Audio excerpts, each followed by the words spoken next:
ولهذا يجب على القارئ أن يقف عند قوله كلا لو تعلمون علم اليقين.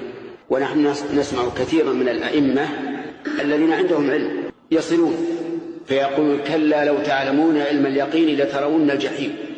وهذا الوصل إما غفلة منهم ونسيان، وإما أنهم لم يتأملوا الآية حق التأمل، وإلا لو تأملوا حق التأمل لوجدوا أن الوصل يفسد المعنى، لأنه إذا قال كلا لو تعلمون علم اليقين لترون الجحيم صار رؤية الجحيم مشروطة بماذا؟ بعلمه، وهذا ليس بصحيح. لذلك يجب التنبه والتنبيه لهذا. إذا سمعتم أحد يقرأ كلا لو تعلمون علم اليقين لترون الجحيم نبهوا، قل يا أخي هذا وصلك يوهم فساد المعنى.